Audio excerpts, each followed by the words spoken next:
Do'stlar, mana shu osonlik kerak bo'lsa 3 tal mashina olib keldim, pulusi muvofiq. Heyetlik faoliyat qilganini uni muvofiq qilib beray. 2016 3 oyiniki Shanyan bo'yicha 3-oychi Kia kelsa 20800 ga pulga olsa, mashina qo'l quvvatlik olsa, mashina urib tekka almashqa avval qatilam yo'q.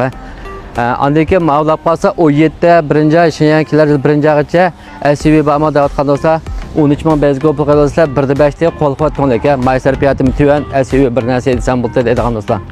Andan keyin makeni qulab qolsa 2011 9-oy Shanyan bo'yicha 9-oygacha Kia Ceed 11800 ga pulga olsa mashina 1.6 el motor chiqadi, mashina urib tekka suv qolgan avvalo qatilam yo'q.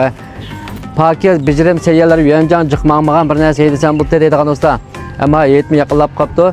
Ma mashina ishlariga qarasam bo'ldi. Qattiy mavsum qabul qiliniqlarim rollarda anjam bor. Jiqmamagan pakiz motorlarim uppaq turliqa. Maytaliga jiyoq avvalo qatilam yo'q. 1.6 el motor chiqadi. 11800 ga pulga 2011 9-oy Shanyan 9-oygacha. Andan keyin mavlab qolsa 2017 birinchi Shanyan kelar 1-oygacha 1.5 ta motor chiqadi. SUV bama da'vatgan bo'lsa, ishiklari barmoq chiqadi. Ishkili o'rindiq to'g'liq chiqadi. Andan keyin butun manzilni qo'l quvvat elektronli qo'ltirma rolda anjan qaraqajan shu chiqqan mushkullikdan ang olisa. SUV bama maysarpiyat tevarak usquni varaq bir narsa deyman deydigan do'stlar 13800 ga pulga olsa 2017niki. Andan keyin Kia kelsa 2016 3-oy Shanyan bo'yicha 3-oygacha qo'l quvvatlik mushkullikdan olsa 20800 ga pulga olsa mashina 6 xo chiqqan.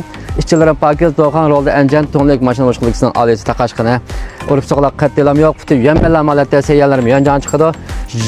16 3-oy Shanyan bo'yicha 3-oygacha 1.6 el qo'lqot tonlik pulusi 20800 ga pulga ehtiyojingizlar qolsa Arimxonga gap qilsam bo'ldi bilagan do'stlar. Tushunamiga yalab qolsa Arimxonga gap qilsanglar, men yo'llab qilib bersam bo'ldi. Undan qolsa keyin sani ko'rishdik. Hammaning ko'p rahmat.